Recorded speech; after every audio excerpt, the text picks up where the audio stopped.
Good morning to all. ఈరోజు corona సందర్భంలో lockdown అయి ఉన్నాం. మరి ఈ టైంలో కూడా విద్యార్థులకి, ఎస్పెషల్లీ 10వ తరగతి విద్యార్థులకి రాబోయే పరీక్షలకి సంసిద్ధం చేయడం కోసం మన జిల్లా విద్యాశాఖ నుండి విహారీ టీవీ ఛానల్ ద్వారా మీకు ఈ లైవ్ క్లాసెస్ ద్వారా 10వ తరగతికి సంబంధించినటువంటి గణితం మ్యాథమెటిక్స్ సబ్జెక్ట్స్ నందు కొంచెం టెక్నిక్స్, దాంతోపాటు రివిజన్ అందించాలనే ఉద్దేశంతో ఈ కార్యక్రమాన్ని ప్రారంభిస్తున్నాం. ముందుగా నా పేరు శ్రీనివాసరావు. నేను ఆల్మోస్ట్ ఒక 24 ఇయర్స్ నుంచి మ్యాథమెటిక్స్ టీచర్గా పనిచేస్తూ ప్రస్తుతం నెల్లూరు జిల్లా ఇందుకూరుపేట మండలం నర్సాపురం ఉన్నత పాఠశాల నందు హై స్కూల్ హెడ్ మాస్టర్గా చేస్తూ మ్యాథ్స్ టీచ్ చేస్తూ ఉన్నాను. ఈ కార్యక్రమానికి సంబంధించి మీకు 10th క్లాస్లో పేపర్ 1 మ్యాథమెటిక్స్ పేపర్ 1కి సంబంధించినటువంటి ఒక క్లియర్ ఐడియా ఇద్దామని ముందుకొచ్చాను. మరి మ్యాథమెటిక్స్ పేపర్ 1కి సంబంధించినటువంటి అంశాలు స్టార్ట్ చేయబోయే ముందు ఓవరాల్గా మోడల్ పేపర్ గురించి ఒక అవగాహనకు వద్దాం. దీనిలో గతంలో ఉండేటువంటిది 40 మార్కులకి పరీక్ష రాసాం ఒక్కొక్క పేపరు. ఇప్పుడు 50 మార్కులకి పరీక్ష రాస్తున్నాం. పేపర్ 1 50 మార్కులకి, పేపర్ 2 50 మార్కులకి ఉంటుంది. అది ఏ పేపర్ అయినా కానీ, పేపర్ 1 అయినా పేపర్ 2 అయినా కానీ ఈజీగా ఉండేటువంటి 50 మార్కుల్లో ఆల్మోస్ట్ ఈజీ స్టాండర్డ్లో ఒక 10 మార్క్స్, అట్లాగే యావరేజ్ సగటు విద్యార్థికి అందుబాటులో 30 మార్క్స్, మెరిట్ చిల్డ్రన్ లేదా కాస్త క్రియేటివ్నెస్ని, కఠిన స్థాయిని ఉండేటువంటి ఆ లెవెల్లో మరో 10 మార్క్స్, మొత్తానికి కలిపి 50 మార్కులకి ఈ పేపరు జనరల్గా ఉంటుంది.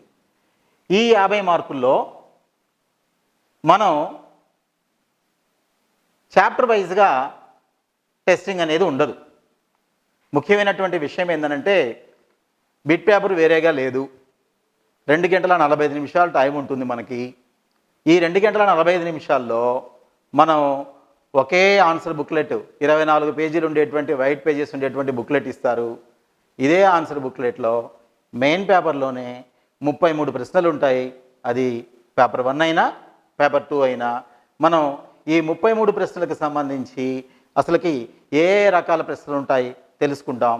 తర్వాత అందులో ఏ విద్యా ప్రమాణాలని టెస్ట్ చేస్తున్నారు మనల్ని, దానికి మరలా ఒక్కొక్క ప్రమాణానికి ఎంతెంత వెయిటేజీ, ఇది ఖచ్చితంగా ముందు ఒక అవగాహన ఉన్నట్లయితే మనం దాన్ని బట్టి ఏ విధంగా మన ప్రిపరేషన్ని ప్లాన్ చేసుకోవాలనేది ఒక అవగాహనకి రావచ్చు, ఈజీగా రావచ్చు. సో ఇప్పుడు మనం పేపర్ యొక్క స్టాండర్డ్ ఎలా ఉంటుందనే చెప్పుకున్నాం. ఎంత డిఫికల్టీ ఉన్నా కానీ మ్యాక్సిమము అది 10 మార్కులకు మాత్రమే లిమిట్ అయి ఉంటుంది. అంటే creative questions, own questions, challenging questions, merit స్టూడెంట్స్కి సంబంధించినటువంటి క్వశ్చన్స్ సాధారణంగా మనకి ఒక 10 మార్క్స్లోనే ఉంటాయి. మరి రిమైనింగ్ డల్ స్టూడెంట్స్కి, స్లో లెర్నర్కి కూడా క్యాచ్ చేసి రాయగలిగేటువంటి విధంగా 10 మార్క్స్ని మనం అసెస్ చేస్తున్నాం. అట్లాగే సగటు విద్యార్థికి అనుకూలంగా మరో 30 మార్క్స్ని ప్లాన్ చేస్తున్నాం. ఇలాగా మొత్తం 50 మార్కులు ఉంటే ప్రశ్నలు ఏమేమి ఉంటాయి అని కానీ చూస్తే ఇందులో 1 to 12 క్వశ్చన్ నెంబర్స్,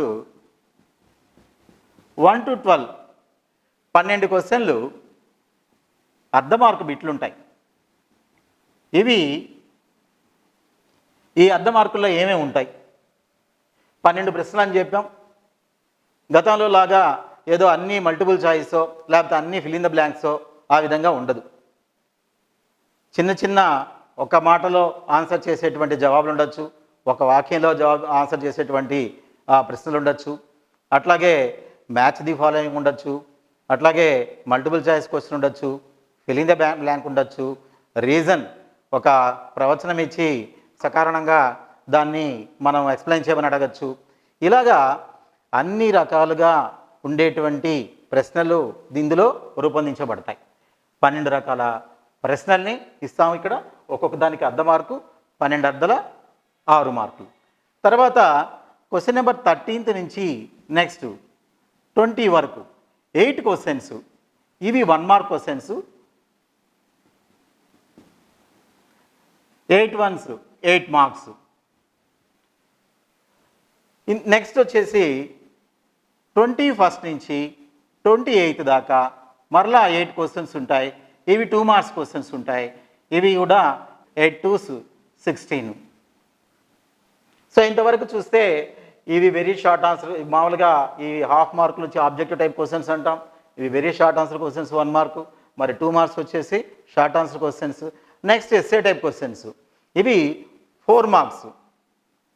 29th నుంచి 33 వరకు మరి 5 క్వశ్చన్స్ ఉంటాయి. Each carries 4 marks. ఒక్కొక్క ప్రశ్నకి 4 మార్కులు ఉంటాయి. కాబట్టి 5 4 20 మార్కులు. అయితే ఒకటి గమనిస్తే ఇప్పుడు మనం పూర్తిగా ఎక్కడ కూడా మనకి ఛాయిస్ కనపడలా. అంటే 33 క్వశ్చన్లు, ఒకటో క్వశ్చన్ నుంచి 33 క్వశ్చన్ల దాకా ప్రతి ఒక్కటి కూడా అటెంప్ట్ చేయాల్సిందే. కాకపోతే ఈ ఎస్ఏ క్వశ్చన్స్లో మాత్రం మనకి 29వ క్వశ్చన్ నుంచి 33వ క్వశ్చన్ దాకా ప్రతిదానికి కూడా అంతర్గత ఎంపిక అవకాశం ఇచ్చారు. ఇంటర్నల్ ఛాయిస్ అవకాశం ఇచ్చారు. అంటే 29A ఒకటి 29B ఒకటి ఉంటుంది. అందులో ఏ కానీ బి కానీ సెలెక్ట్ చేసుకోవచ్చు. అలాగే 30thలో 30A ఆర్ 30B. ఇలాగా 29 నుంచి 33 దాకా ఉండేటువంటి 5 ప్రశ్నల్లో మనకి ఈ అంతర్గత ఛాయిస్లో ఉంటాయి. ఇంటర్నల్ ఛాయిస్లో ఆ నెంబర్ని మనం అటెంప్ట్ చేయాల్సిందే. ఆ క్వశ్చన్ని దానిలో ఏఆర్బి అనేటువంటి ఛాయిస్ ఉంది కాబట్టి బేస్డ్ ఆన్ దట్ మనం మూవ్ కావచ్చు. సో 5 4 20 మార్కులు. ఇప్పుడు ఇందులో చూస్తే 6 8 14 16 30 20 50 మార్కులు. ఇది స్థూలంగా ఉండేటువంటి పేపర్, కొత్త పేపర్లో ఉండేటువంటి విధానం. మొత్తానికి మనకి 2 గంటల 45 నిమిషాలు 33 ప్రశ్నలు మనం ఆన్సర్ చేయాలి.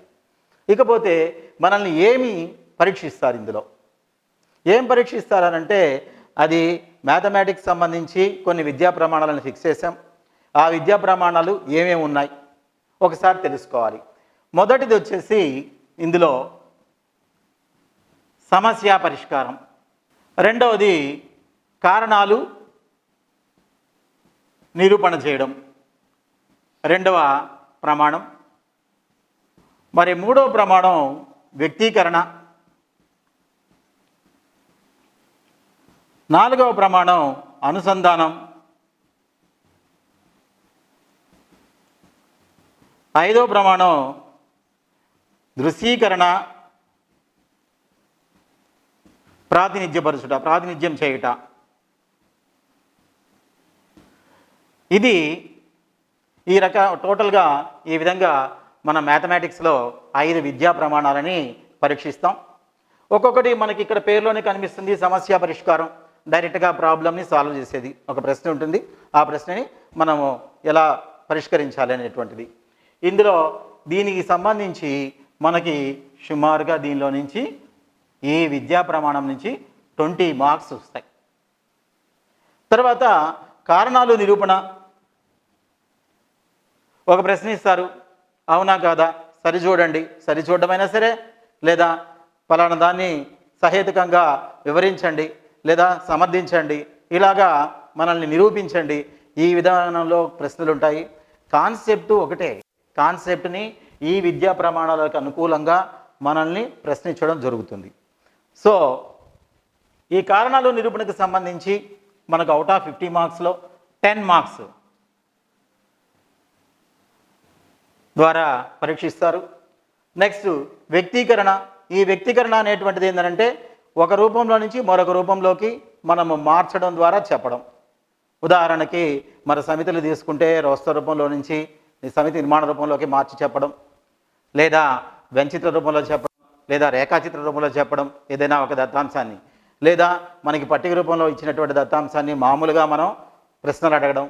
సో ఏదైనా సరే ఇది వ్యక్తీకరణ, ఒక రూపాన్ని నుంచి ఇంకో రూపానికి మారుస్తూ ఉండేటువంటిది. సో ఈ అంశం నుంచి మనకి సుమారు 5 మార్క్స్ వస్తాయి.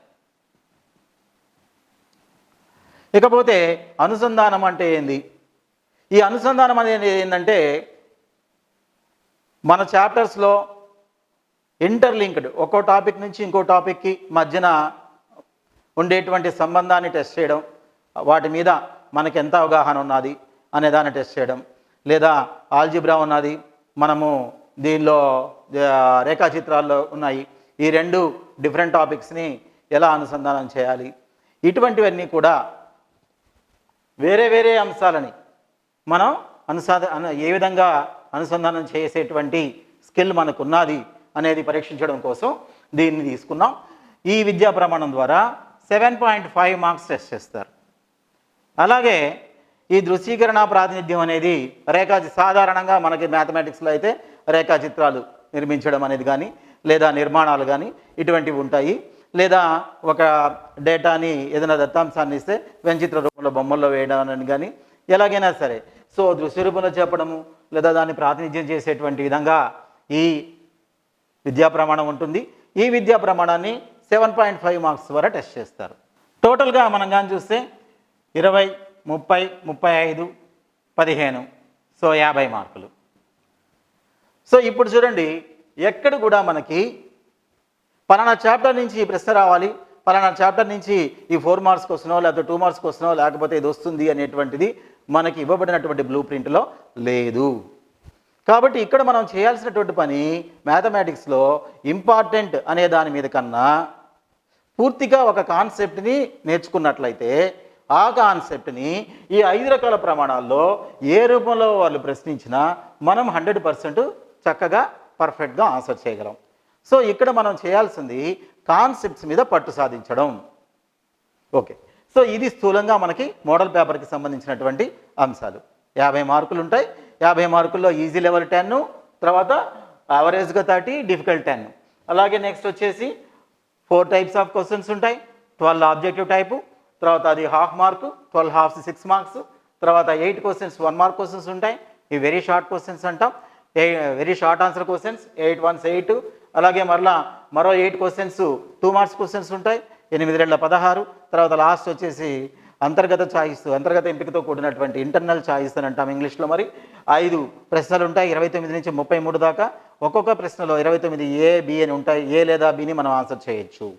సో 5 4 20, దీన్ని 50 మార్కులు. ఈ మోడల్ పేపర్ మరి మీకే కాదు, మ్యాథమెటిక్స్ టీచర్స్ కూడా కొత్త కాబట్టి మనం ఆన్సర్ చేసేటప్పుడు ఏదైనా సరే మీ ఇష్టం వచ్చినటువంటి సెక్షన్ని టేకప్ చేసి ఏ సెక్షన్లో అయితే మీరు చక్కగా నేర్చుకున్నటువంటి ప్రశ్నలు ఉంటాయో ఆ సెక్షన్ని ముందుగా టేకప్ చేయండి. అందులో కూడా మీరు ఏ ఆర్డర్లోనైనా చేయొచ్చు, కానీ ఒక ప్రశ్నని 4వ సెక్షన్లో చేసి ఇంకో ప్రశ్నని మళ్ళీ 1వ సెక్షన్లో, మరలా 3వ ప్రశ్నలు చేసి 3వ సెక్షన్లో ఇట్లా జిగ్జాగ్గా చేస్తే మార్క్స్ వాల్యూ చేసేటువంటి టీచర్స్ కన్ఫ్యూజ్ అయ్యి మనకి 4 మార్కులు పడాల్సిన చోట 2 మార్కులు, 2 మార్కులు పడాల్సిన చోట అర్ధ మార్కు పడేటువంటి అవకాశం ఉంది. కాబట్టి మనము అటువంటి ఛాన్స్ ఇవ్వకుండా వీలైనంత వరకు ఒక సెక్షన్ మొత్తాన్ని ఒక దగ్గరగా కానీ చక్కగా క్వశ్చన్ నెంబరు సెక్షన్ నెంబరు కానీ వేస్తూ రాసినట్లయితే అటువంటి లాస్ జరగడానికి కూడా మనం అవకాశం ఇవ్వకుండా చూసుకోవచ్చు. సో ఇది స్థూలంగా ఉండేటువంటి మోడల్ పేపర్. ఇప్పుడు పేపర్ 1 విషయానికి వద్దాం. మ్యాథ్స్లో మొత్తం మీద 14 అధ్యాయాలు ఉన్నాయి. ఈ 14 అధ్యాయాల్లో 7 అధ్యాయాలని పేపర్ 1కి, మరో 7 అధ్యాయాలని పేపర్ 2కి డివైడ్ చేశారు. ఈ 7 అధ్యాయాలు ఏంటి అంటే మనము వాటికి కానీ వస్తే మొదటి 6 అధ్యాయాలు మనకి విషయ సూచికలో ఇచ్చారు. చక్కగా అదే వరుసలో 6 అధ్యాయాలు కనిపిస్తాయి. మొదటిది వాస్తవ సంఖ్యలు, 2వ అధ్యాయం సమితులు, 3వ అధ్యాయం బహుపదులు, 4వ అధ్యాయం 2 చరరాశుల్లో రేఖీ సమీకరణాల జత, 5వ అధ్యాయం వర్గ సమీకరణాలు, 6వ అధ్యాయం శ్రేణులు, ఇంతవరకు వరుసగా కనిపిస్తాయి. మరి ఇది 10వ అధ్యాయం, ఇది క్షేత్రమితి అనేది. ఈ 10వ అధ్యాయాన్ని మరలా దీన్ని తీసుకొచ్చి మనకి 7th చాప్టర్గా ఈ 7 అధ్యాయాలని కలిపి మరి ఫస్ట్ పేపర్గా డిసైడ్ చేయడం జరిగింది. అంటే ఇందులో అన్ని రకాల అంశాలు వస్తాయి. మరి వీటిని ఈ బ్లూ ప్రింట్ ఆధారంగా మనం ఏ విధంగా ప్రిపేర్ అయితే మంచి మార్క్స్ స్కోర్ చేయొచ్చు అనే దానికి వెళ్దాం. సో ఇప్పుడు ఏ 7 చాప్టర్లు మనకి ఫస్ట్ పేపర్ అనేది చక్కగా అవగాహన వచ్చింది అనుకుంటాను. దీనిలో సులభంగా ముందు మీకు ఈజీగా చేయగలిగేటువంటిది, తర్వాత మార్క్స్ కూడా ఖచ్చితంగా తప్పులు లేకుండా ఫుల్ మార్క్స్ పొందగలిగేటువంటి అవకాశం ఉండేటువంటి చాప్టర్ ఒకదాన్ని తీసుకొని చేస్తాం. ఇది సమితులతో స్టార్ట్ చేస్తాను నేను. ఇందులో మరొక మాట, ప్రతి దానిలో కూడా ఒక్కసారి గమనించండి. ఫస్ట్ సెక్షన్లో 12 క్వశ్చన్లు ఉన్నాయి. ఈ 12 క్వశ్చన్ని ఏ చాప్టర్ నుంచైనా ఇవ్వచ్చు. ఇక్కడ క్వశ్చన్ పేపర్ సెట్టర్కి ఒక 2-3 చాప్టర్స్ లైకింగ్ ఉందనుకోండి, ఆ వాటిలోనే తగలచ్చు, మిగతా వాటిని టచ్ చేయకుండా కూడా ఉండొచ్చు. సో అక్కడ అతను చేయాల్సినటువంటి పని ఏంటంటే బ్లూ ప్రింట్ ప్రకారం తను వేసుకున్నటువంటి ఈ విద్యా ప్రమాణాలకి ఆ వెయిటేజ్ ఇస్తున్నారా లేదా చెక్ చేసుకుంటారు అంతే. అంతేగాని 7 చాప్టర్లని టచ్ చేయాలి అనేటువంటిది నియమం పాటించవచ్చు, పాటించకపోవచ్చు. సో మనము అందుకని పూర్తిగా పలానా చాప్టర్ని ఫుల్గా వదిలేద్దాం, పలానా చాప్టర్స్ కాన్సన్ట్రేట్ చేద్దాం అన్నటువంటి ఎంపిక కుదరదు. అదేవిధంగా చూడండి, 1 మార్క్స్ క్వశ్చన్లో 8 క్వశ్చన్స్ ఉన్నాయి, ఉండేది 7 చాప్టర్లు. సో 7 అధ్యాయం తలా ఒక క్వశ్చన్ తీసుకున్నా కానీ ప్రతి చాప్టర్ నుంచి 1 మార్క్ క్వశ్చన్ మనకు తగులుతుంది. అట్లనే మరి 2 మార్క్స్ క్వశ్చన్స్ పరిస్థితి కూడా అదే. మరి 8 క్వశ్చన్లు ఉన్నాయి, 7 అధ్యాయాలు ఉన్నాయి. ఖచ్చితంగా ప్రతి అధ్యాయం నుంచి ఒక క్వశ్చను మనకి కంపల్సరీగా వచ్చే అవకాశం ఉంది. అయితే ఇందాక అనుకున్నట్టు ఇక్కడ చాప్టర్కి వెయిటేజ్ లేదు, కేవలం విద్యా ప్రమాణాలు కాబట్టి ఒకవేళ క్వశ్చన్ పేపర్ సెట్టరు ఒక విద్యా ప్రమాణాన్ని ఒక 2-3-4 చాప్టర్స్కే తను కానీ పరిమితం అయితే అందులో కూడా వచ్చే ఛాన్సెస్ ఉన్నాయి. సో మనము ఇప్పుడు ఇంపార్టెంట్ లెక్కలు అని కాకుండా కాన్సెప్ట్ ఆ చాప్టర్ తీసుకుంటే ఫుల్గా నేర్చుకుంటే ఏ ప్రమాణం బేస్ చేసుకుని అడిగినా మనం చక్కగా ఆన్సర్ చేయగలిగే స్కిల్స్ మనకు వస్తాయి. అలాగే లాస్ట్ సెక్షన్ చూస్తే మరి 5 ప్రశ్నలు వస్తాయి, ఉండేవి 7 అధ్యాయాలు. కానీ అడిగే ప్రశ్నలు గుర్తున్నది కదా, 5 రేళ్ల 10 ప్రశ్నలు ఉంటాయి. ఇందులో పేరు కనబడేది 5, కానీ ఇంటర్నల్ ఛాయిస్ ఉన్నది. ఇంటర్నల్ ఛాయిస్ అని అంటే ఒక ప్రశ్నలో ఏ లేదా బి వస్తుంది కాబట్టి ఒక్కొక్క ప్రశ్నకి మళ్ళీ 2 లెక్కలు ఉంటాయి కాబట్టి 5 రేళ్ల 10 లెక్కలు, ఉండేది 7 అధ్యాయాలు. దీనిలో కూడా మీకు అర్థమైపోయి ఉంటుంది, ఇంకా ప్రతి అధ్యాయం నుంచి కూడా మనకు వచ్చే అవకాశం ఉంది. సో ఏ అధ్యాయాన్ని కూడా మనం పూర్తిగా ఒమిట్ చేయకూడదు. ఇది స్థూలంగా మనము గుర్తుపెట్టుకోవాల్సినటువంటి విషయం. ఓకే, ఇప్పుడు అయితే ఈ విధానంలో ఉన్నప్పుడు కూడా మనము యావరేజ్ స్టూడెంట్కి నేను నా అనాలిసిస్ ప్రకారము మీకు ఒక ఐడియా ఇవ్వగలను. ఏంటంటే ఉండేటువంటి ఎస్సీఆర్టీ వాళ్ళు ఇచ్చినటువంటి బ్లూ ప్రింట్ అయితేనేమి, మన అనుభవజ్ఞులైనటువంటి మ్యాథమెటిక్స్ టీచర్స్ తయారు చేసినటువంటి పేపర్స్ అయితేనేమి, వీటన్నిటిని ఇచ్చిన ఒకసారి స్టడీ చేస్తే సాధారణంగా స్టూడెంట్ కూడా ఈజీగా నేర్చుకోగలిగినటువంటిది ఉండేటువంటి ఒక 4 అధ్యాయాలు ఫుల్గా నేర్చుకొని మిగతా 3 అధ్యాయాల్లో సెలెక్టెడ్గా నేర్చుకోగలిగితే, అంటే యావరేజ్ స్టూడెంట్ విషయం చెప్తున్నాను, పూర్తిగా 7 అధ్యాయాలు నేర్చుకోలేను నేను అనుకునేటువంటి స్టూడెంట్కి కూడా యాక్చువల్గా మనకి ప్రజెంట్ ఉండేటువంటి కాన్సెప్ట్స్ ఏవి కూడా కఠిన స్థాయిలో ఏవీ లేవు. అయినా కానీ మ్యాథమెటిక్స్ అంటే ఉండేటువంటి ఫియర్ కారణంగా మనము ఫుల్గా అందరూ కూడా ఆశించిన స్థాయిలో కావాల్సిన స్కిల్స్ పొందలేకపోతున్నారు. మరి వారికి కూడా అటువంటి వాళ్ళని దృష్టిలో పెట్టుకొని నేను ఒక ఐడియా చెప్పగలను. 4 చాప్టర్స్ని ఎంచుకుంటాం, ఈ 4 చాప్టర్స్ ఫుల్గా నేర్చుకుంటాం. మిగిలినటువంటి 3 చాప్టర్స్లో సెలెక్టెడ్ అంశాలు ఎగ్జామినేషన్ పాయింట్ ఆఫ్ వ్యూలో మనం నేర్చుకోగలిగితే ఆ సమయంలో కూడా 80% మార్క్స్ తక్కువ రాకుండా తెచ్చుకోవచ్చు. ఎలాగా అనేది అది ఒకసారి అలా ఓవరాల్గా మీకు ఒక ఐడియా ఇస్తాను. చూడండి, సమితులు ఈ రెండిట్లో 3 or 4 ఈ రెండిట్లో ఏదో ఒక అధ్యాయాన్ని ఫుల్గా నేర్చుకోవడం, ఇదొకటి. వర్గ సమీకరణాలు ఫుల్గా నేర్చుకోవడం, క్షేత్రమితి ఫుల్గా నేర్చుకోవడం. ఈ 4 చాప్టర్స్ ఫుల్గా నేర్చుకోగలిగితే మిగతా వాటిల్లో మరి అసలు పూర్తిగా వద్దా? మీరు నేర్చుకోగలిగితే వెల్ అండ్ గుడ్, వాళ్ళ కోసం కాదు ఈ ప్లాన్ అనేది. అన్నీ చేయలేము అనుకునేటువంటి విద్యార్థికి ఒక ఐడియా రూపంలో చెప్తున్నాను అంతవరకే. అంతేగాని ఇది ప్రామాణికంగా సార్ ఇలా చెప్పారు ఈ విధంగా చేస్తే సరిపోతుంది మనం మిగతా వదిలేద్దాం అన్నటువంటిది రాంగ్ ఐడియా. అన్నీ చేయలేము అనుకునేటువంటి విద్యార్థికి వాళ్ళు కూడా క్యాచ్ చేయడం కోసం ఒక ప్లాన్ ఇస్తున్నాను. సో ఈ 4 చాప్టర్స్ ఫుల్గా నేర్చుకొని మిగిలినటువంటి వాటిలో సెలెక్టెడ్ కాన్సెప్ట్స్ ఏవైతే మనము కాన్సన్ట్రేట్ చేయాల్సిన ఎగ్జామినేషన్ పాయింట్ ఆఫ్ వ్యూలో కాన్సన్ట్రేట్ చేయాల్సినటువంటి టాపిక్స్ వరకు నేర్చుకుంటే ఈజీగా మనకి 80% తగ్గకుండా మార్క్స్ వస్తాయి. సో దాన్ని బట్టి కూడా అంటే ఇంచుమించు మనము ఉండేటువంటి వాటిలో 7 చాప్టర్స్లో 4 చాప్టర్స్ ఫుల్గా నేర్చుకుంటున్నాం, 3ని వదిలేస్తున్నాం. సో ఇది ఒక ప్లాన్. మీరు దీన్ని కావాల్సినటువంటి వాళ్ళు దీన్ని కూడా ప్లాన్ చేసుకోవచ్చు. ఓకే, ఇప్పుడు మనం సమితులు అనేటువంటి అధ్యాయంతో స్టార్ట్ చేస్తాను. పేపర్ 1లో ఉండేటువంటి 7 అధ్యాయాల్లో సులభంగా చేయగలిగినవి, అదేవిధంగా ఫుల్ మార్క్స్ మనము పొందగలిగేటువంటి చాప్టర్తో స్టార్ట్ చేస్తున్నాను. సమితులు. అసలుకి సమితి అంటే ఏంది? మొదటి దానికి వద్దాం. నిర్వచనం పరంగా చెప్పుకోవాలంటే సునిర్వచితమైనటువంటి ఒక వస్తువుల సముదాయాన్ని సమితి అంటాం. ఇక్కడ ఒక పదం వాడాం. సో ఏదో గ్రూప్ కొన్ని ఒక సమూహాన్ని సమితి అనకుండా దానికి ముందు ఒక కండిషన్ పెట్టాం, సునిర్వచితమైన. ఈ సునిర్వచితమైన అంటే అర్థమైంది సింపుల్. పలానా వస్తువు మనలో ఒక సమూహానికి చెందుతుంది లేదా చెందదు అని మనం చెప్పగలిగితే దాన్నే మనం సునిర్వచితమైన అని అంటాం. అంటే చక్కగా తెలియజేయబడిన అని అర్థం, చక్కగా నిర్వచింపబడిన అని అర్థం. సో సమితి నిర్వచనము సునిర్వచితమైనటువంటి వస్తువుల యొక్క సముదాయాన్ని సమితి అని అంటాం. ఇక్కడ లెక్కల పరంగా చూస్తే మనకి వస్తువులు ఏంది? అది ఏ రూపంలో ఉన్నా, మనుషుల రూపంలో ఉన్నా, జంతువుల రూపంలో ఉన్నా, లేదా ఏదైనా వస్తువుల రూపంలో ఉన్నా, అన్నిటిని మనం దేనిలోకి మార్చేస్తాం? మ్యాథ్స్లోకి వచ్చేటప్పటికి అంకెల్లోకి మార్చేస్తాం.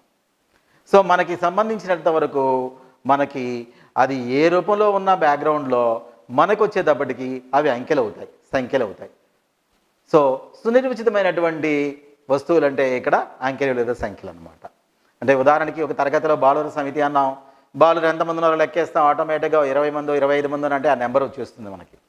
అట్లాగా మనకి ఈ వస్తువులని, ఈ సమితిని మనం ప్రత్యేకంగా చూపించాలి. చూడగానే ఆ లెక్కలో ఇది సమితి అని అర్థం అవ్వాలి.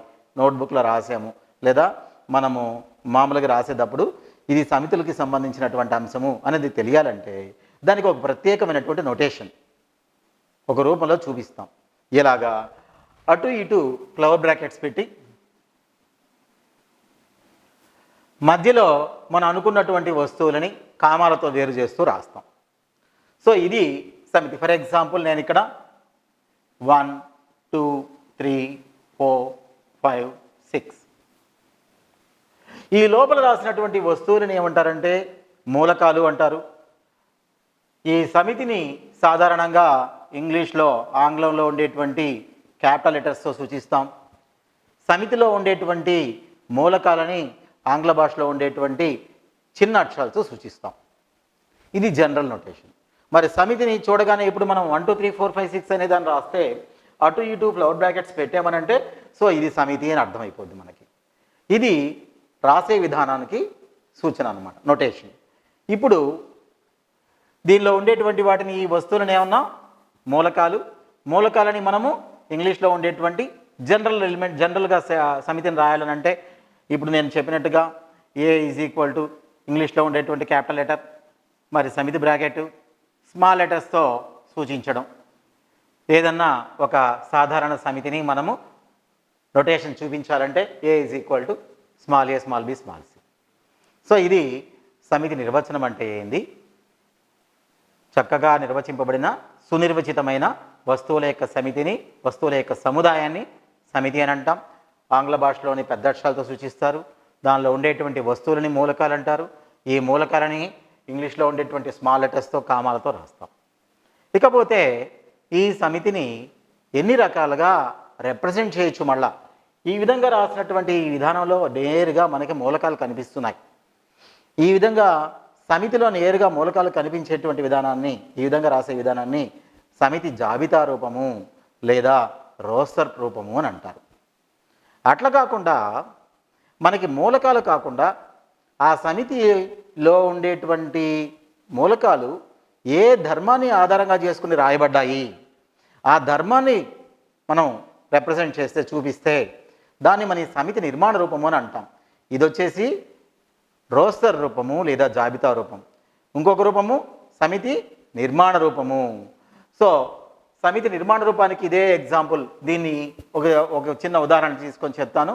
మనం వి ఈజ్ ఈక్వల్ టు సమితి ఇలా రాశాను, AEIOU.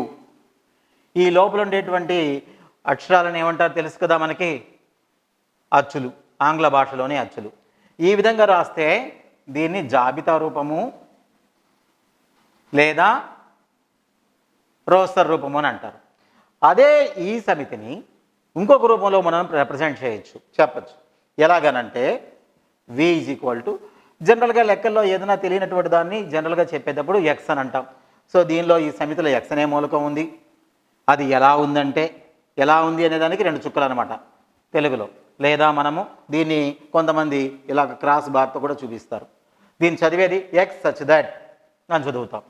So v is equal to set of all X such that, X అనేది ఏంది ఇక్కడ దీనిలో ఏవి రాసాం, ఆంగ్ల భాషలో ఉండేటువంటి అచ్చు. సో ఇక్కడ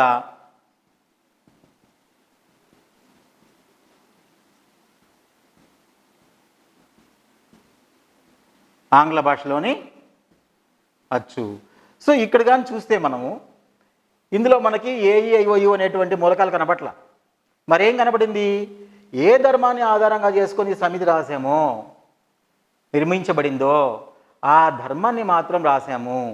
ఇటువంటి రూపాన్ని, ఈ విధంగా సమితులని మనం చెప్పడాన్ని ఏమంటారంటే సమితి నిర్మాణ రూపము అని అంటారు. సో ఇప్పుడు మనం ఏమేమి నేర్చుకున్నాం, ఒక ఆర్డర్లో నోట్ చేసుకుంటూ వస్తాం. స్టార్టింగ్ సమితి అనే కాన్సెప్ట్ ఏదో చెప్పుకున్నాం. రెండోది మూలకము అంటే ఏందో చెప్పాం. మూడోది జాబితా రూపము అంటే ఏందో చెప్తున్నాం. ఈ జాబితా రూపానికి మరొక పేరు రోస్టర్ రూపం అని కూడా అంటారు. నాలుగవది సమితి నిర్మాణ రూపము, సమితి నిర్మాణ రూపము. వీటికి సంబంధించి చిన్న చిన్న ప్రాబ్లమ్స్ చేద్దాం.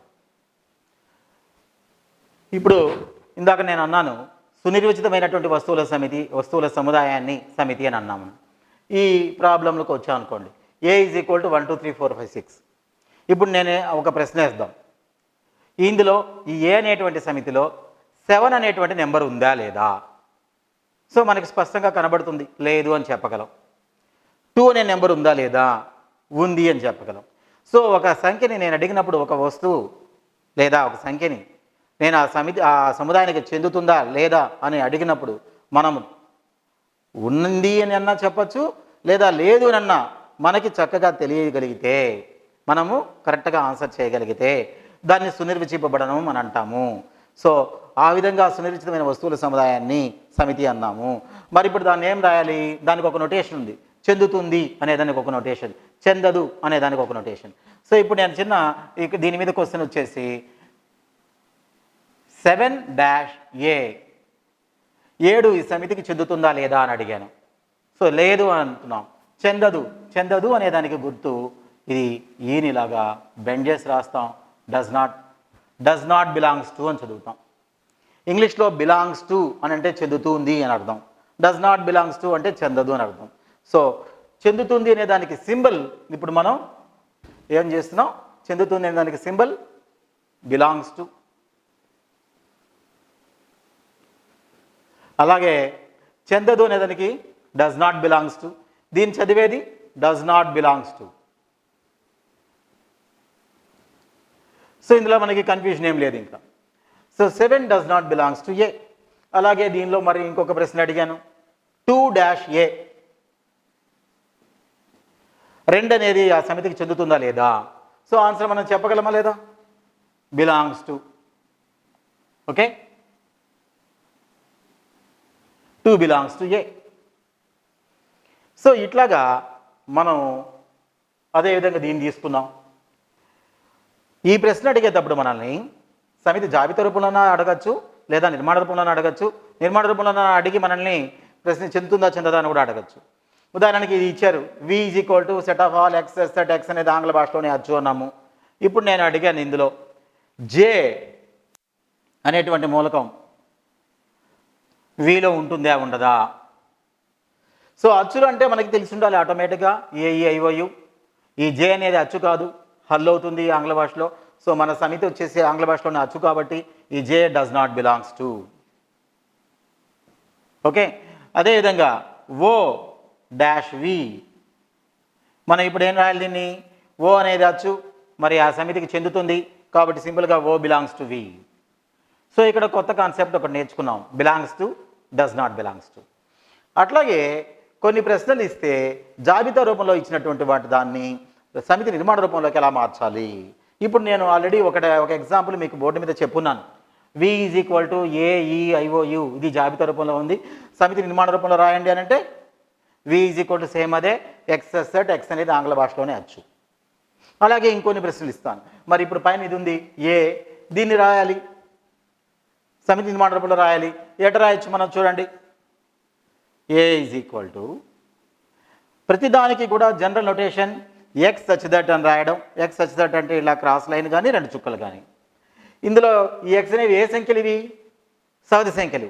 1 2 3 4 5 6 మనకి జనరల్గా కౌంటింగ్కి ఉపయోగించేటువంటి సంఖ్యల్ని, గణనకి లెక్క పెట్టడానికి ఉపయోగించేటువంటి సంఖ్యల్ని సహజ సంఖ్యలు అంటారు. సో సహజ సంఖ్య సమితిని మనకందరికీ తెలుసు క్యాపిటల్ ఎన్తో సూచిస్తారు. ఓకే, సో ఎక్స్ అనేది సహజ సంఖ్య. మనము దాన్ని అంతా పూర్తిగా తెలుగులోనే రాయొచ్చు, లేదా సింపుల్గా X belongs to capital N అంటే ఎక్స్ అనేది ఒక సహజ సంఖ్య. సహజ సంఖ్యలు అంటే మరి లెక్క పెట్టడానికి ఉపయోగించే సంఖ్యలు ఎక్కడి నుంచి ఎక్కడి వరకు ఉంటాయి? 1 నుంచి మనం లెక్క పెట్టుకుంటూ వెళ్తే ఉండే వస్తువులను బట్టి అనంతం.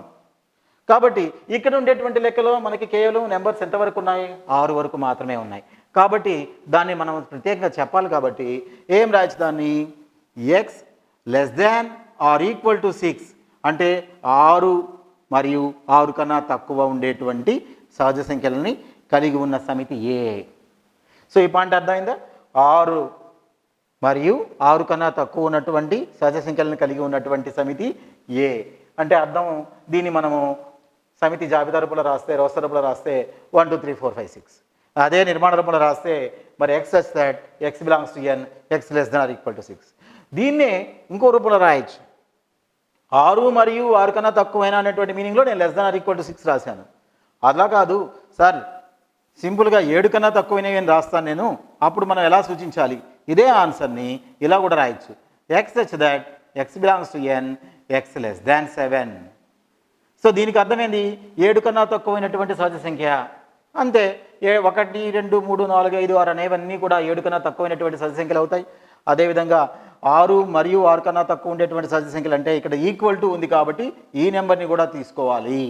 ఇక్కడ ఈక్వల్ టు లేదు కాబట్టి ఆ నెంబర్ కన్నా తక్కువ అనేటువంటి ఈ కండిషన్, లెస్ దాన్ అనే కండిషన్ మాత్రమే అప్లై చేయాలి. సో ఇది రాసిన ఆన్సర్ కరెక్టే అవుతుంది, ఇది రాసిన ఆన్సర్ కరెక్టే అవుతుంది. ఇలాగా మనము కొన్ని ప్రశ్నలని మనం జాబితా రూపంలో ఉండే వాటిని రోస్టర్ రూపంలోకి మార్చడం అనేది ఇంకొక 2 3 ప్రాబ్లమ్స్ చేస్తాను, ఒకసారి చూద్దాం. బి ఈజ్ ఈక్వల్ టు 1 3 5 7, ఇది జాబితా రూపం. దీన్ని సమితి నిర్మాణ రూపంలోకి మార్చి రాయాలి. ఎలా రాస్తాం? ఇవి ఏ సంఖ్యలు? సహజ సంఖ్యలు అంటే ఆటోమేటిక్గా మనకేమని 1 2 3 4 5 అన్నీ రావాలి, అన్నీ లేవు. మరి 1 3 5 7 వరకే ఉన్నాయి. వీటిని ఏమంటాం తెలుసు కదా? అంటే మనకి సంఖ్యలకు సంబంధించినటువంటి ప్రాథమిక అవగాహన ఉన్నట్లయితే ఈజీగా మనం రాయగలం. ఈ 1 3 5 7 అనేటువంటివి బేస్ సంఖ్యలు. సో సింపుల్గా నెక్స్ట్ బేస్ సంఖ్య ఏంది? 9, 7 తర్వాత. సో మనం ఇప్పుడు ఆన్సర్ ఏం రాసుకోవచ్చు? B is equal to set of all X such that X అనేది 9 కన్నా తక్కువైన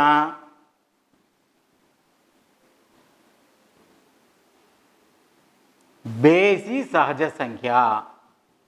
ఓకే, సో ఇలాగా ఇప్పుడు అర్థమైంది అనుకుంటాను.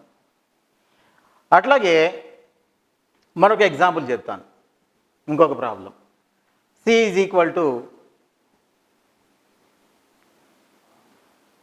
2 3 5 7.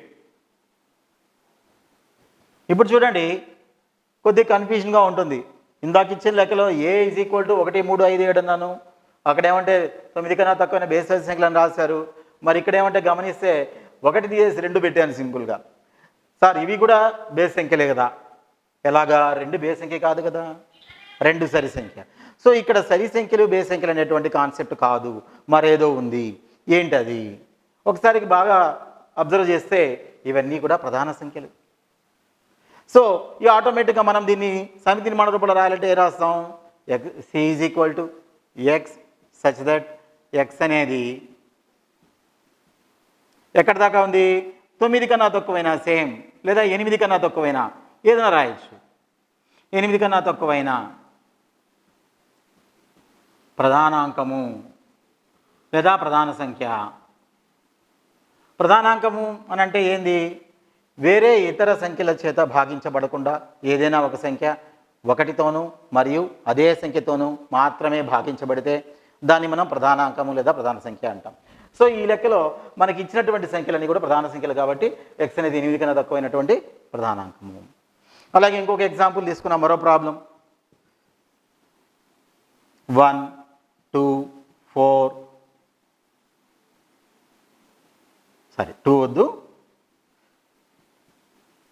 1 4 9 తర్వాత 16 25 30 25 దాకే తీసుకుంటాను. దీన్ని అడిగామనుకోండి నిర్మాణ రూపంలో రాయాలి. ఇది ఎలా రాస్తాం? ఇది వచ్చేసి జాబితా రూపం, ఇది వచ్చేసి నిర్మాణ రూపం, ఇది జాబితా రూపం. ప్రతిదానికి అంతే, జాబితా రూపము నిర్మాణ రూపము. దీన్ని కూడా జాబితా రూపంలో ఇచ్చాడు, నిర్మాణ రూపంలో రాయమంటున్నాడు. D is equal. ఇప్పుడు ఒకసారి గమనించామనుకోండి, ఈ నెంబర్స్లో మనకి మధ్యలో చాలా నెంబర్స్ మిస్ అయి ఉన్నాయి. ఆర్డర్లో చూస్తే 1 నుంచి 1 2 3 4 5 6 7 8 రాసుకుంటూ వెళ్తే అన్ని నెంబర్లు లేవు. మరి ఎలా ఉంది? 1 అని ఇచ్చాను, 4 అన్నాను, 9 16 25 ఇలా ఉన్నాయి. వీటిని ఒక్కసారి మనం అబ్జర్వ్ చేస్తే ఇవన్నీ కూడా వర్గ సంఖ్యలు. వర్గ సంఖ్యలు అంటే ఎలాగా? Square numbers. ఒకసారి చూడండి, దీన్నే ఈ రూపంలో రాసుకుంటాం. 1 స్క్వేర్, 4 అంటే 2 square, 3 square, 4 square, 5 square. So ఈ రూపంలో ఉన్నదన్నమాట. మనం దీని నుంచి ఇది కానీ గెస్ చేయగలిగితే ఆన్సర్ సులభంగా రాసేయచ్చు. ఇప్పుడు మరి నిర్మాణ రూపం అంటే X such that X is equal to ఇంకొక రూపంలో ఉంది, అది దాన్ని నేను వై స్క్వేర్ అంటాను. మరి వై అనేది ఏంది? సహజ సంఖ్యలు. సో అంటే వై బిలాంగ్స్ టు ఎన్. ఎంతవరకు ఉన్నది వై అనేది? 5 వరకే. సో మనం దీన్ని Y less than or equal to 5, 5 వరకు ఉన్నటువంటి సహజ సంఖ్యల యొక్క వర్గము ఎక్స్. ఓకే, క్లియర్ను? 5 వరకు ఉన్నటువంటి సహజ సంఖ్యల యొక్క వర్గాలని కలిగినటువంటి సమితి అని అర్థం. నేను ఇప్పుడు సింబాలిక్గా రాశాను. సో ఇది ఏమవుతుంది? ఇది నిర్మాణ రూపం. ఓకేనా? సో ఇలాగా మనం రకరకాల సమస్యల్ని మనం రాసుకుంటూ చాలా ఉన్నాయి ఇవి. నేను కొన్ని మీ కాన్సెప్ట్ కోసం మనం కొన్ని మోడల్స్ తీసుకొని చెప్పాను. ఇది సమితి నిర్మాణ రూపం. తర్వాత మరి నెక్స్ట్ టాపిక్ దీనిలో సమితి నిర్మాణ రూపం తర్వాత శూన్య సమితి అంటే ఏమిటి?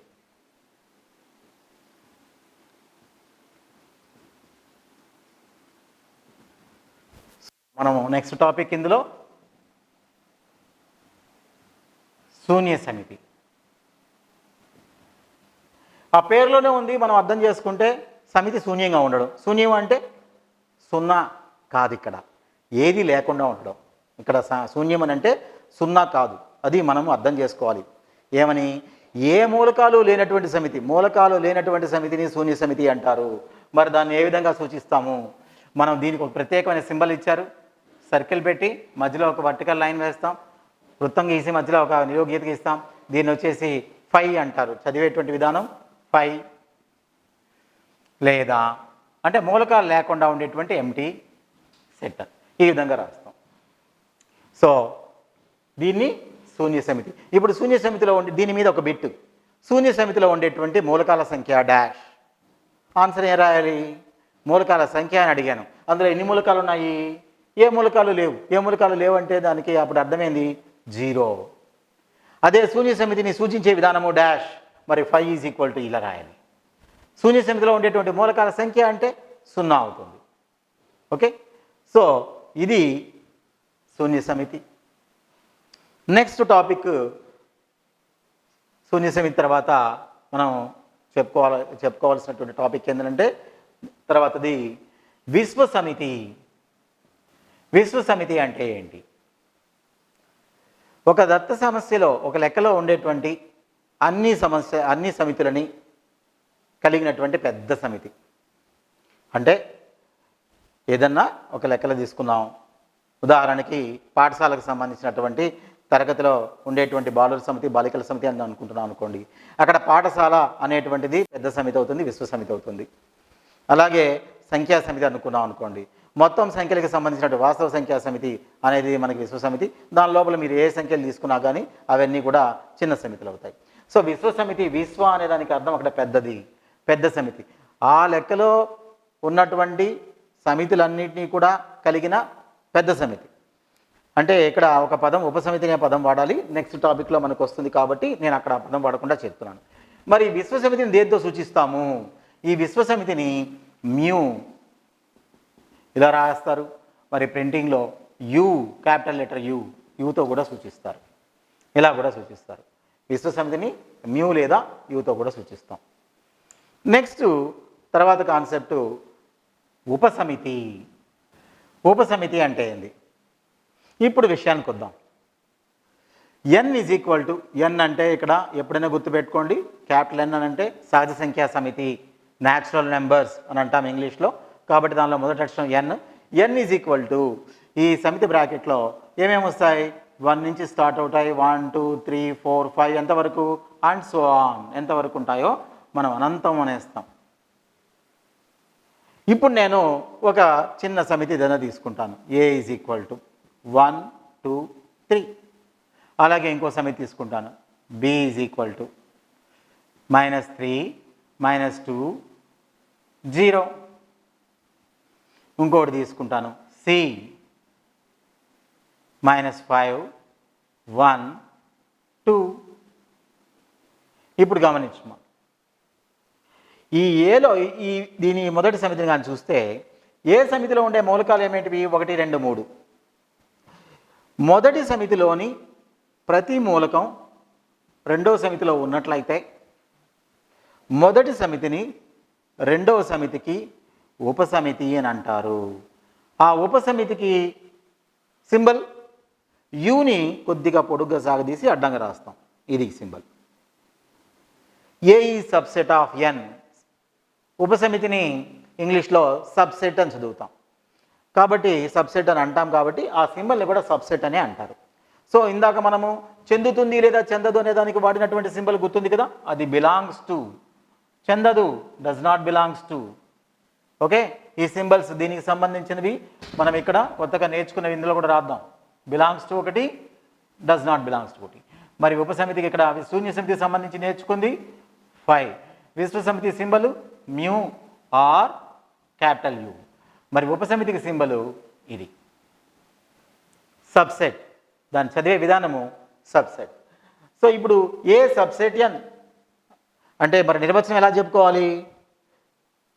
మొదటి సమితిలో ఉండే ప్రతి మూలకం రెండో సమితిలో ఉన్నట్లయితే మొదటి సమితిని రెండవ సమితికి ఉపసమితి అంటాము.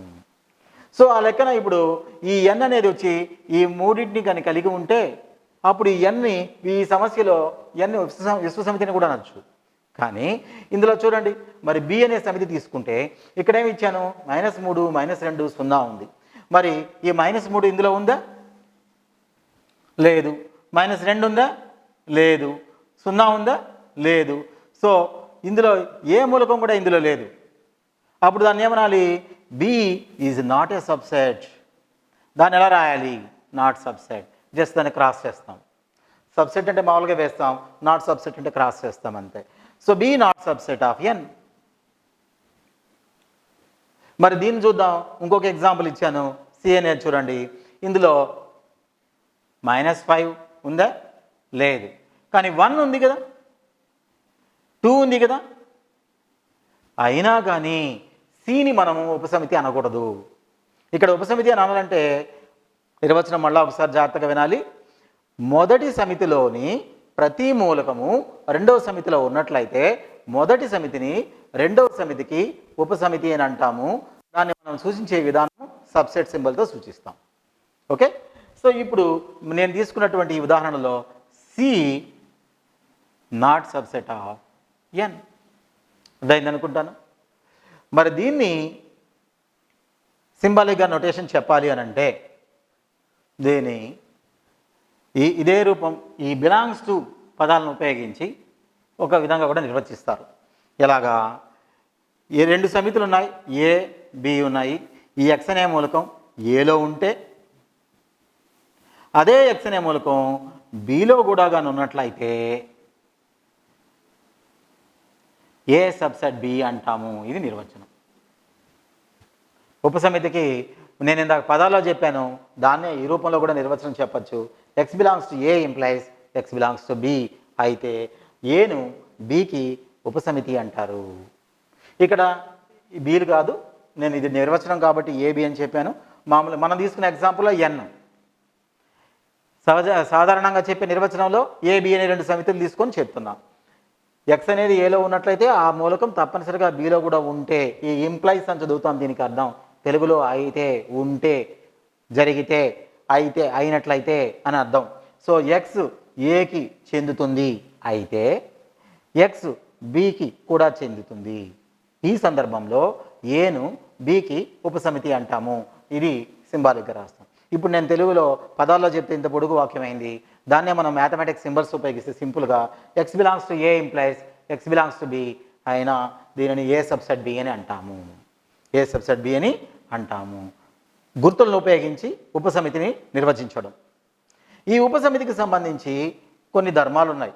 అవి వెళ్ళబోయే ముందు దీనిలో ఇంకోటి కూడా చెప్తాను. మనం సమితులని ఇప్పుడు ఎన్ని రకాలుగా సూచించున్నాం? సమితి జాబితా రూపం అన్నాం, సమితి నిర్మాణ రూపం అన్నాం. ఈ రెండింటితో పాటు ఇప్పుడు మూడవది కొత్తది ఒకటి నేర్చుకోబోతున్నాం. వెన్ చిత్ర రూపము అని అంటాం. వెన్ చిత్రము అని అంటే ఏంటి? వెన్ చిత్రం అని అంటే విశ్వ సమితిని సూచించడానికి మాత్రం రెక్టాంగులర్ షేప్లో ఉండేటువంటి ఒక డబ్బా, దీర్ఘచతురస్రాకారంలో ఉండేటువంటి ఒక పెట్టెని వాడతాం. దీన్ని మ్యూ లేదా ఎన్ అని వేస్తారు, యు అని వేస్తారు. మ్యూ కానీ యు కానీ వాడతాం. దీన్ని విశ్వసమితిని సూచించడానికి వాడేటువంటి వెంచిత్రం. సో దీన్ని బిట్స్లో కూడా అడగచ్చు. విశ్వసమితిని సూచించడానికి వాడేటువంటి వెంచిత్రము డాష్ అని అంటే దీర్ఘచతురస్రాకారము, దీర్ఘచతురస్ర పెట్టె. మరి మిగిలినటువంటి సమితులన్నింటినీ కూడా ఎలా సూచిస్తాము అని అంటే సర్కిల్స్, చిన్న వృత్తాలతో సూచిస్తాం ఇలాగా. సో ఇప్పుడు ఏ అనేది 1 2 3 నేను చెప్పినటువంటి ఎగ్జాంపుల్లో ఈ ఇక్కడ ఉదాహరణ దీనికి అర్థం అవడం కోసం చెప్తాను మీకు. ఇందులో బిలో ఏ ఉంది అని అర్థం. ఏ అనేటువంటి సమితిలో ఉండే ప్రతి మూలకం బిలో ఉంటుంది అని అంటే అర్థమైంది. దానికోసం ఒక ఎగ్జాంపుల్ తీసుకొని చేస్తున్నాను నేను. ఉపసమితి అనేది ఇంకా బాగా అర్థం అవడం కోసం ఇలా ఉందనుకుందాం. సో మనం దీన్ని వెంచిత్ర రూపంలో చూపించాలి అంటే ఇది యు. సో పెద్ద సమితి బి, 1 దీనిలో ఉంది, 2 దీనిలో ఉంది, 3 కూడా దీనిలో ఉంది. ఆటోమేటిక్గా అంటే ఇందులో ఉండేటువంటి 1 2 3 4 5 ఇప్పుడు చూడండి ఇది ఈజీగా అర్థమైంది అనుకుంటాను. సో బి అనే సమితిని మొత్తం బిలో ఉండేటువంటి మూలకాలు 1 2 3 4 5 అంతా కలిపి బి, ఇదంతా కలిపి బి. సో బిలో 1 2 3 4 5 ఉన్నాయి. మరి ఏలో ఏ ఉన్నాయి? 1 2 3 మాత్రమే. సో ఇది ఏ 1 2 3 అది బిలో భాగంగా ఉంది. సో సింపుల్, మనకి ఉపసమితిని వెంచిత్రం ద్వారా చూపించాలంటే ఏ సబ్సెట్ బిని మనం చూపించాలంటే ఇక్కడ మూలకాలు తీసుకొని మీకు చెప్పాను. మూలకాలు తీసుకోకుండా చూపించాలంటే చిన్న నొటేషన్, ఏ సబ్సెట్ బికి వెంచిత్ర రూపం అని అంటే ఇది బి, ఇది ఏ, ఈ భాగం ఏ సబ్సెట్ బి. సో ఇది వెంచిత్ర రూపం అంటాం. ఓకే, ఈ ఉపసమితి యొక్క ధర్మాలు ఏంటి? దీనికి కొన్ని ధర్మాలు ఉన్నాయి. ఈ ధర్మాలను కూడా మన బిట్స్లో అడుగుతారు. ఇందులో ఉండేటువంటి కాన్సెప్ట్స్కి సంబంధించిన అన్నీ కూడా చిన్న చిన్న కాన్సెప్ట్స్, సులభంగా మనకు అర్థమవుతాయి. పైగా ఇవన్నీ కూడా బిట్స్లో కూడా అడుగుతారు. మనం చెప్పుకున్నాం 12 రకాల క్వశ్చన్స్ అని, ఈ హాఫ్ మార్క్వి. దాంతోపాటు 1 మార్క్ క్వశ్చన్స్ 8 క్వశ్చన్స్ ఉన్నాయి. వాటిలో కూడా ఇవన్నీ కూడా అడగడానికి అవకాశం ఉంది. ఇందులో పెద్దగా మనం కష్టపడి బట్టి నేర్చుకోవాల్సిన అంశాలు ఏమీ లేవు. ఈజీగా ఒకసారి వింటే అది మనసుకు అతుకుపోయే విధంగా మనకి ఒకసారి అర్థం చేసుకొని ప్రాక్టీస్ చేస్తే వచ్చేస్తుంది. సో ఇప్పుడు ఉపసమితికి సంబంధించిన ధర్మాలకు వస్తున్నాను. నెక్స్ట్ టాపిక్ ఏంటది? ఇక్కడ మనము మధ్యలో నేర్చుకున్నాం.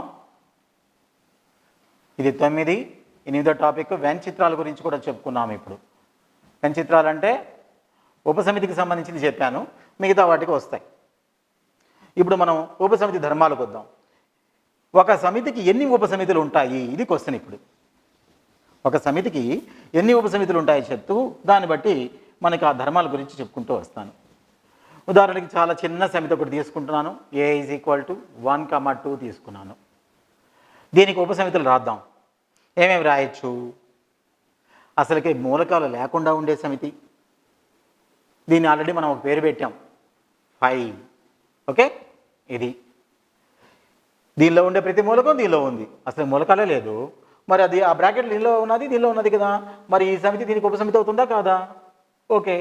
అలాగే ఇంకొక సమితి కేవలం 1 మాత్రమే మూలకంగా ఉండేటువంటి సమితి. నెక్స్ట్ ఇంకొకటి కేవలం 2 మాత్రమే మూలకంగా ఉండేటువంటి సమితి.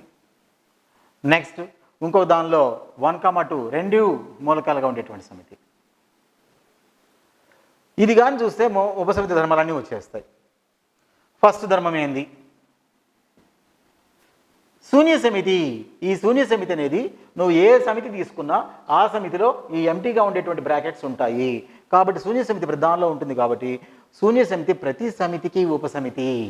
ఓకే, ఫస్ట్ దది phi subset to any subset all, ప్రతి సమితికి ఉపసమితి. రెండోది, ప్రతి సమితి కూడా అదే సమితి తీసుకుంటే దీనిలో ఉండే ప్రతి మూలకం దానిలో ఉంటుంది. 1 ఉంది, 2 ఉంది కాబట్టి ఆ సమితి దానికదే ఉపసమితి కూడా అవుతుంది. సో ప్రతి సమితి దానికదే ఉపసమితి. ఇది రెండోది. ప్రతి సమితి దానికదే ఉపసమితి. ఇది 5 సబ్సెట్ టు ఆల్, శూన్య సమితి ప్రతి సమితికి ఉపసమితి.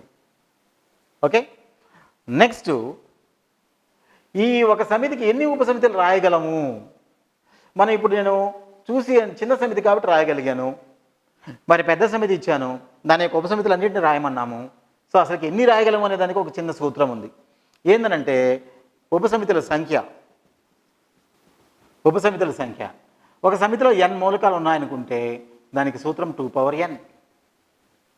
అంటే ఇక్కడ ఎన్ని మూలకాలు ఉన్నాయి? 2. అంటే n ఈజ్ ఈక్వల్ టు 2. ఆటోమేటిక్గా ఉపసమితుల సంఖ్య ఏమవుతుంది? ఏ యొక్క ఉపసమితుల సంఖ్య 2n బదులు 2 రాస్తాం. 2² అంటే 4. మనం వేసిన 4 వచ్చాయి, 4 సమితులు. సో ఒక సమితికి ఎన్ని ఉపసమితులు ఉంటాయి అనే దాన్ని ఉపసమితులన్నీ రాయకుండానే మనం సులభంగా కనుక్కోగలిగినటువంటిది ఏంది? 2n that is equal to A యొక్క ఉపసమితులు ఉంటే 2² ఈజ్ ఈక్వల్ టు 4. మరి ఈ లెక్కలో నేను ఇంకోటి ఇస్తాను. ఏ ఈజ్ ఈక్వల్ టు, లేదా ఇందాక మనం రాసుకున్నాం వి ఈజ్ ఈక్వల్ టు AEIOU అన్నాం. దీనికి ఉపసమితుల సంఖ్య అడిగాను నేను. ఇప్పుడు ఎన్ని ఉపసమితులు ఉంటాయని అడిగాను. ఆటోమేటిక్గా ఏమని వస్తుంది? 2 1 2 3 4 5. 2 అంటే ఎంత? 2ని 5 సార్లు పెంచాలి. 2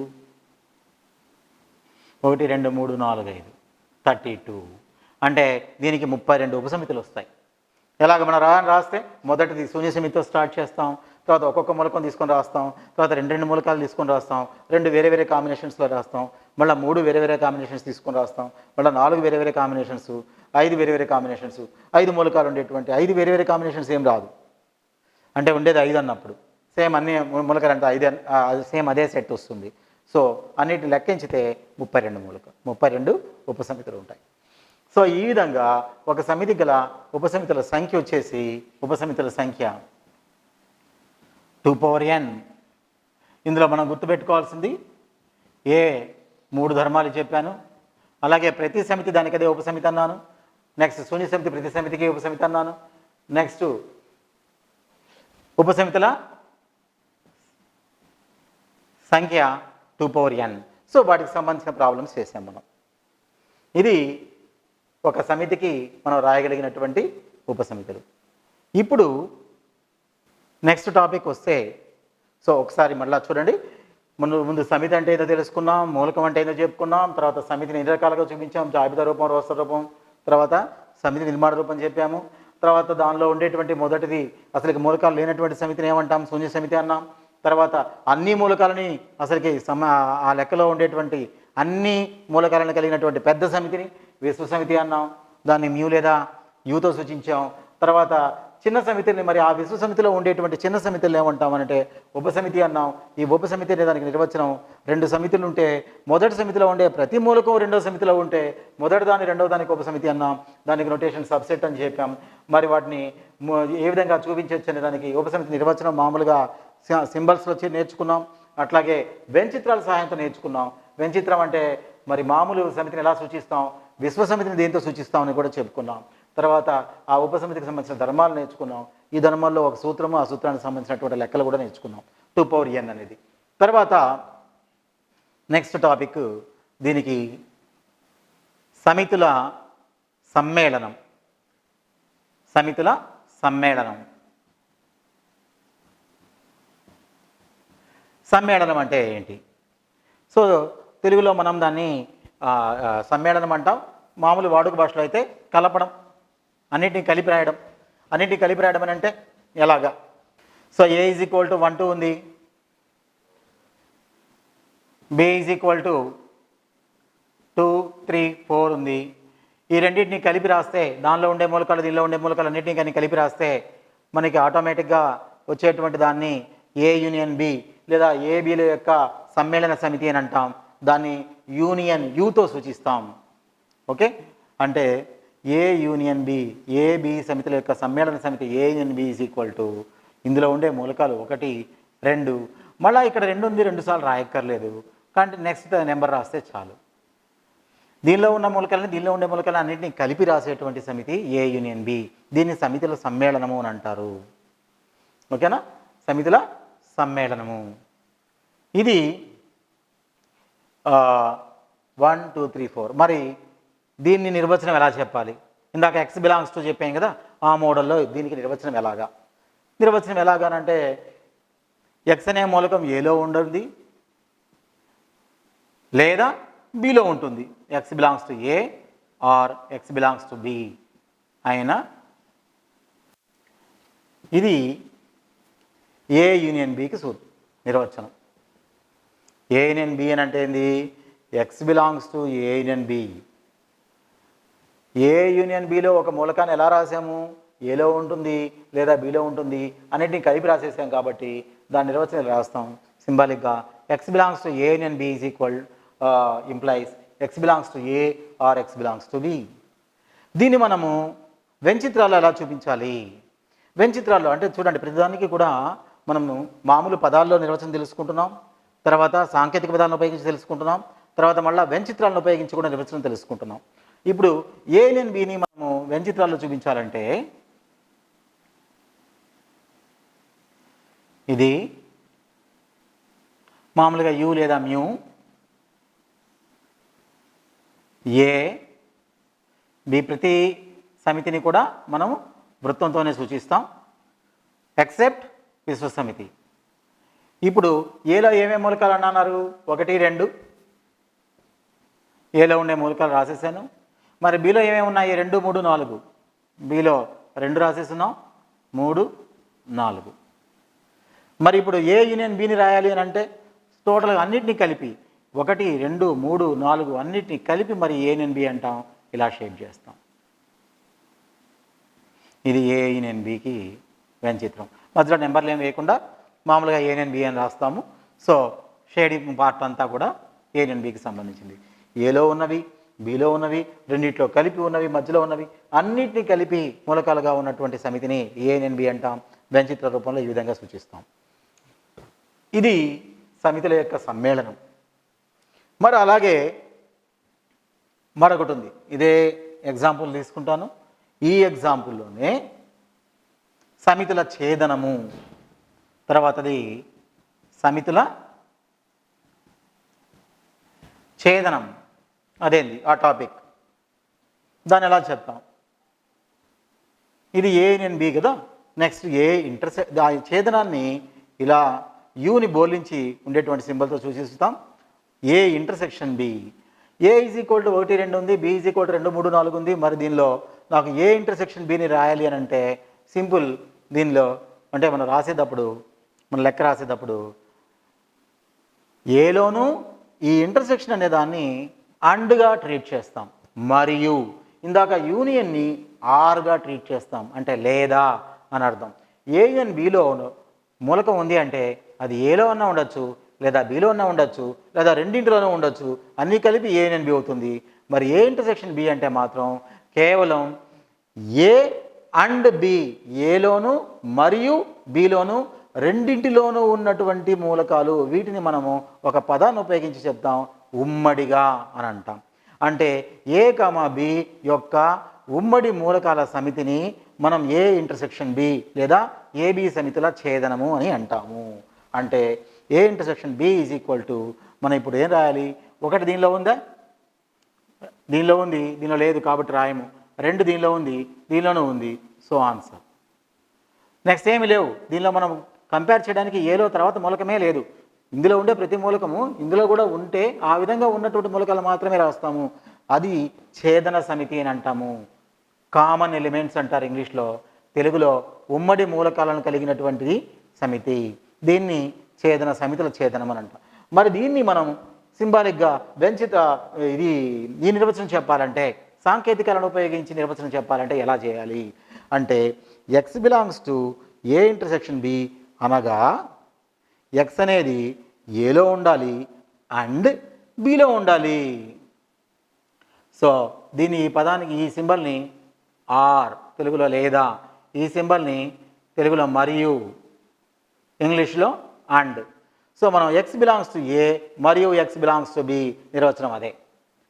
మనం ఏం చెప్పుకున్నాం, ఏలోనూ ఉండాలి మరియు బిలోనూ ఉండాలి, రెండిట్లో ఉండేదాన్ని ఉమ్మడి అనే పదాన్ని మనం ఉపయోగించాం. ఆ విధంగా ఉండేదాన్ని ఏ ఇంటర్సెక్షన్ బి అన్నాం. సో మనం సాంకేతిక పదాల్లో ఈ విధంగా నిర్వచనం చెప్తాం. మరి దీన్ని వెంచిత్రంలో చెప్పాలంటే ఇదే ఎగ్జాంపుల్ తీసుకుని ఎందుకు వేసినట్టు, దానికి దీనికి తేడా మీకు తెలియడం కోసం. ఇక్కడ ఏ అండ్ బి అన్నప్పుడు మొత్తం అంతా కలిపి ఏలో ఉండే మూలకాలు, బిలో ఉండే మూలకాలు, రెండింటికి మధ్యలో ఉండేటువంటి మూలకాలు అన్నిటిని కలిపి మనం షేడ్ చేసాం. మరి అదే ఏ ఇంటర్సెక్షన్ బిని తీసుకున్నప్పుడు దానికి ఎలా వేస్తాము, కేవలం మధ్యలో ఉండే ఇవి రాయాల్సిన అవసరం లేదు, ఈ మాత్రమే, ఇది మాత్రమే మనకి ఆన్సర్ ఉండింది. ఇందాక ఆన్సర్లో 1 ఉంది, 2 ఉంది, 3 ఉంది, 4 ఉంది, చూడండి అన్నిటిని కలిపి ఇలా రిప్రజెంట్ చేసాం. మరి ఇక్కడ ఆన్సర్లో కేవలం 2 మాత్రమే ఉంది, అంటే ఇక్కడ ఉండేటువంటిది ఈ 2, ఇది మాత్రమే చూపించాలి. సో ఇది ఏ ఇంటర్సెక్షన్ బి. ఏ అనే సమితికి బి అనే సమితికి ఉమ్మడిగా కలిగినటువంటి భాగము. సో ఇది ఏ ఇంటర్సెక్షన్ బి. సో 3 రకాల నిర్వచనాలు, ఏ మరియు బి రెండిట్లోనూ ఉమ్మడిగా కలిగినటువంటి మూలకాలను కలిగినటువంటి సమితిని ఏబి యొక్క ఛేదనం అని అన్నాం. అలాగే దాని సాంకేతికాల్లో x belongs to A intersection B, x belongs to A మరియు ఎక్స్ బిలాంగ్స్ టు బి అని రాసాం. దీన్ని వెంచిత్రాల్లో ఈ రూపంలో చూపించాం. సో ఇది ఈరోజు మనము డిస్కస్ చేసినటువంటి అంశాలు. సమితిల్లో ఆల్మోస్ట్ ప్రధానమైనటువంటి భాగాలన్నీ అయ్యాయి. ఏమేమి చేసామనేది ఒకసారి చూద్దాం. సమితి నిర్వచనం చెప్పుకున్నాం, మూలకము, దానిలో ఉండేటువంటి కొత్త symbols, belongs to, does not belongs to చెప్పుకున్నాం. అలాగే అదేవిధంగా సమితిని మనము ఎన్ని రూపాల్లో చూపించవచ్చు, జాబితా రూపము, తర్వాత నిర్మాణ రూపం అనే దాని గురించి చెప్పుకున్నాం. శూన్య సమితి, దాని నొటేషన్ ఏంది, దాని యొక్క సంబంధించినటువంటి గుర్తు ఏంది అని తెలుసుకున్నాం. విశ్వ సమితి అంటే ఏంది, దాని గుర్తులు. అలాగే ఉపసమితి అంటే ఏంది, దాని గుర్తులు. ఉపసమితికి సంబంధించినటువంటి ధర్మాలు, ఈ ధర్మాలు చెప్పబోయేటప్పుడు మన వెంచిత్రాల సహాయంతో కూడా చూపించుకున్నాం. దీంతో వాటితో పాటు 2 సమితులకు సంబంధించినటువంటి ప్రక్రియల్లో 3 ప్రక్రియలు ఉన్నాయి. దానిలో 2 ప్రక్రియలు మనం ఈరోజు చర్చించాం. ఒకటి సమ్మేళనము, తర్వాత ఛేదనము. సో మిగిలినటువంటి సమితిలో ఉండేటువంటి మిగిలిన భాగాలని నెక్స్ట్ క్లాస్లో కంటిన్యూ చేద్దాం. Thank you. ఈ కార్యక్రమాన్ని AP fiber net channel number 23లో లేదా విహారీ టీవీ మొబైల్ యాప్లో వీక్షించగలరు. మరిన్ని అప్డేట్స్ కొరకు Vihari TV Telugu YouTube channel, Facebook page, Instagram మరియు ట్విట్టర్లో కూడా ఫాలో అవ్వగలరు.